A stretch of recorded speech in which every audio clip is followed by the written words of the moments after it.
Bonsoir. À partir du 1er janvier 2025, un nouveau cadre légal pour entrer en vigueur pour réglementer ban drone. L'objectif, c'est assurer la sécurité du public, mais aussi faire en sorte que chaque opérateur de drone qui est dans une caméra ou capteur de données enregistré auprès du département de l'aviation civile. L'élément de traçabilité fin aussi prend en compte chaque drone pour désormais bien équipé d'un système d'identification à distance. Nombre de familles mauriciennes ou compagnies qui opèrent ban drone pour le loisir ou bien professionnellement pour prendre ban photo, vidéo ou bien pour faire cartographie fin augmenter de façon conséquente durant ces dernières années et l'invin important réglemente l'utilisation des drones.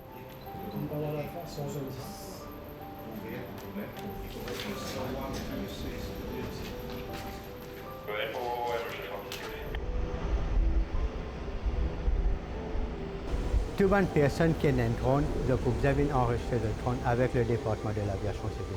Nous prenons enregistrement drone là même en premier lieu et aussi un enregistrement pour l'opérateur, la personne qui peut opérer sa drone là. Et la personne qui peut opérer drone là, il peut besoin de nous tout ce banc de données. À ce moment, nous prenons une base de données, la personne qui est propriétaire de sa drone là et qui peut opérer drone là, et aussi une base de données de tout le drone qu'il y a à Maurice.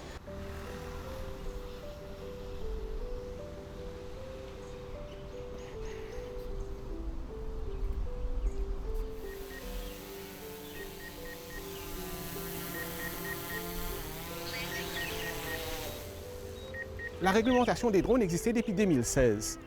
Et c'est juste maintenant qu'il nous peut renforcer avec un nouveau élément. Donc, depuis 2016, nous déjà disions que tout un opérateur besoin enregistré au niveau de l'aviation civile, besoin d'un pilote, besoin d'une seule assurance, et il faudrait qu'il y ait un drone déjà dans une fréquence. Qui nouveau élément qui nous peut apporter, qui l'aviation civile peut apporter actuellement, c'est tout ce qui est par rapport avec l'identification des drones. Un point important dans tout ce qu'on appelle le Unmanned Aerial Traffic Management. Parce qu'actuellement, le ciel, justement, il y a beaucoup d'objets qui peuvent traverser. Par exemple, il y a un avion, un hélicoptère, un aéronef. Et maintenant, si nous ajoutons un nouveau élément dedans, c'est-à-dire par exemple le drone, il est important que ce drone-là vienne intégrer dans un plus large écosystème.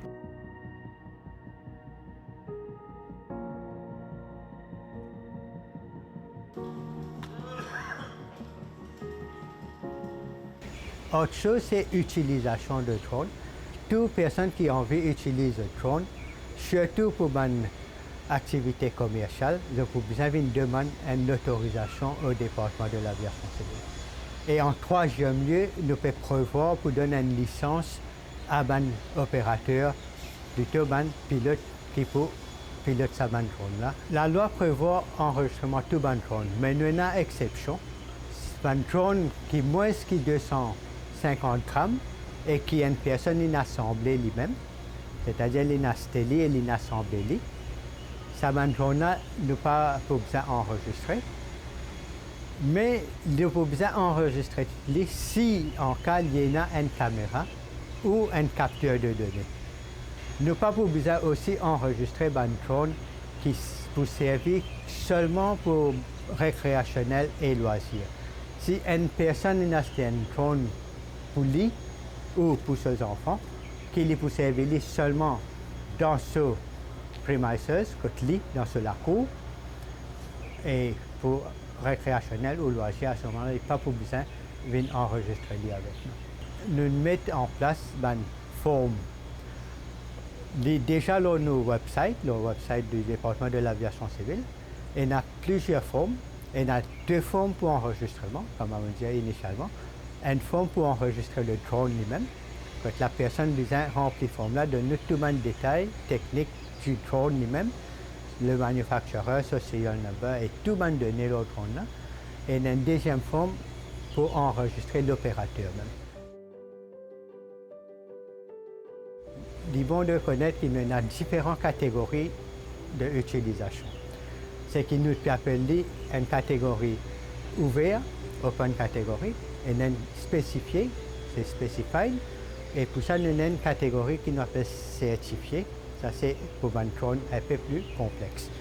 Le open catégorie, c'est une opération qui ne comporte pas un risque énorme, c'est-à-dire le risque est très minime. Dans la catégorie specified, là, le risque augmenté, c'est-à-dire qu'il comporte certains niveaux de risque à une personne qui est autour. Le certified catégorie, ça c'est une activité qui a un risque majeur. Les bons nous connaissent que certified catégorie, il applique plutôt pour un avion, un vrai avion sans pilote. La plupart de nos drones qui nous ont, qui pas vraiment un gros avion, ils peuvent tomber dans open catégorie ou bien catégorie specified catégorie. Et pour chaque catégorie, open catégorie et specified catégorie, nous finissons développement forme. La personne qui a envie d'utiliser le drone dans telle catégorie, je peux bien appliquer et remplir sa bonne forme là, soumettre.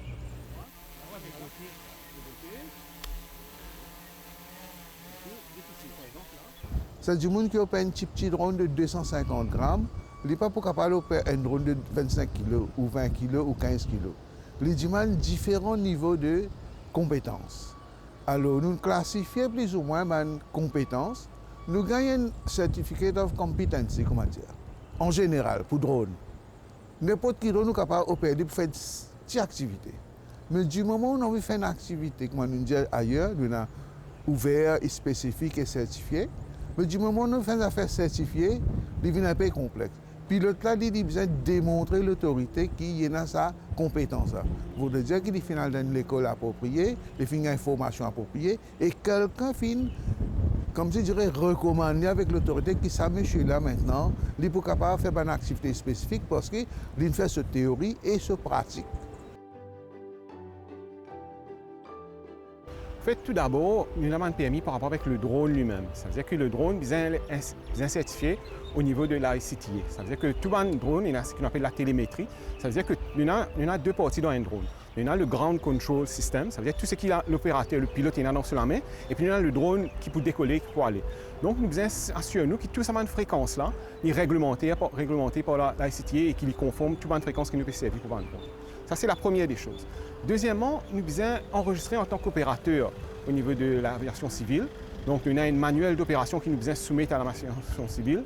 Et quand nous finissons de soumettre cette opération-là, il peut review et normalement, il peut accepter. La troisième chose, c'est qu'il nous besoin d'un pilote qui est certifié. Donc, la majorité des formations se font à l'étranger pour un pilote. Donc, nous avons besoin d'un pilote. Et voilà. Et maintenant, l'autre réglementation, c'est qu'aussi, nous devons assurer nous qu'il y a une l'assurance par rapport avec un danger qui va arriver avec un drone.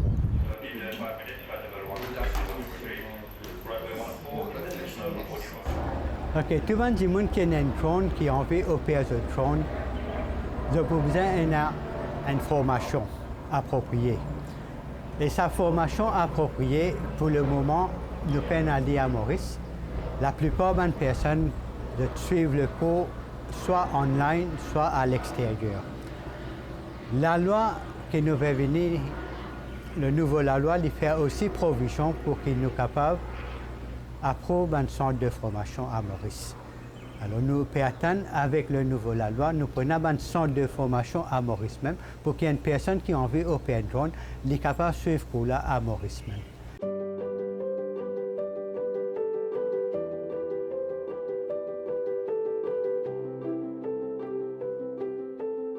Sans la loi, là, il aussi prévoit que tout un drone est équipé avec un équipement qui transmet ce données et quand il peut voler aussi. À travers ça, l'autorité est capable d'identifier le drone là. Il est capable de détecter un drone et il est capable même d'identifier le drone là. Alors, l'autorité à Maurice, c'est la police. La police, pour un dispositif, demain, si un drone peut voler, la police est capable d'identifier et il peut connaître qui peut voler sa drone là et qui est opérateur de sa drone là. Normalement, ce device-là, c'est qu'il peut faire. En fait, il peut connecter avec un satellite. Et juste après qu'il finit de connecter avec un satellite, là, il peut transmettre nos positionnements qui ban les autres systèmes de monitoring pour capable capter ça. Donc, ça c'est la lumière vert là. Il peut commencer à clignoter quand on peut allumer. Et là, il peut commencer à connecter avec différents satellites. À savoir, à ce moment-là, quand il y a assez de satellites qui peut, comment dire, pour lui gagner ce positionnement exact, là, il peut venir en vert et ça veut dire que là, nous commençons une opération sans problème.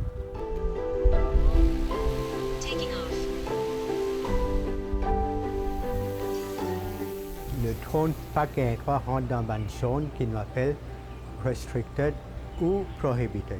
C'est une zone qui est interdite et le fabricant du drone lui-même, il peut bien programmer tout ce drone pour que le drone là, automatiquement, quand une personne fait voler le drone là, par lui-même, il n'est pas pour rentrer dans sa zone là. Et la différence, c'est entre prohibited et restricted. Une restricted zone, c'est un endroit où une personne est capable de voler s'il y a une permission de l'autorité. Tandis qu'il y a une prohibited area, il n'est pas le droit de rentrer dans aucun cas de figure. La loi prévoit l'amende qui ne pas dépasse 1 million de roupies ou une peine d'emprisonnement qui ne pas dépasse 12 mois pour toute personne qui commet une offense sous la loi. La loi aussi prévoit pour que l'autorité est capable d'installer un système pour détecter un drone. Alors la police, par exemple, il a un système quand il a détecté un drone et il est même capable de neutraliser un drone. La loi fait provision pour neutraliser ce drone là si en cas la police trouve qu'il peut présenter un danger. Il a neutralisé ce drone. Au niveau de la prison, nous sommes au courant qu'il y a un drone qui volait illégalement et nous faisons une provision dans la loi pour qu'une autorité comme la prison ait droit installe un système qui pousse le drone. On appelle un drone repellent system. Puisque la loi peut venir en vigueur à partir du 1er janvier 2025, nous pouvons faire un appel à toute bonne personne qui a un drone.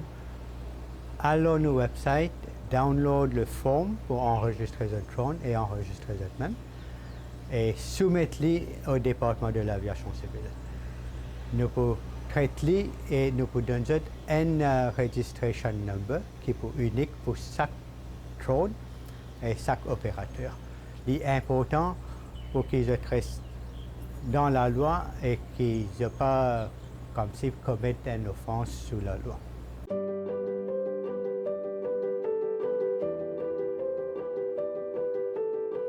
Pour plus renseignements, le Civil Aviation Unmanned Aircraft System Regulations 2024 et pour download une forme application pour enregistrement des drones, vous êtes capable d'aller sur le site web du département de l'aviation civile.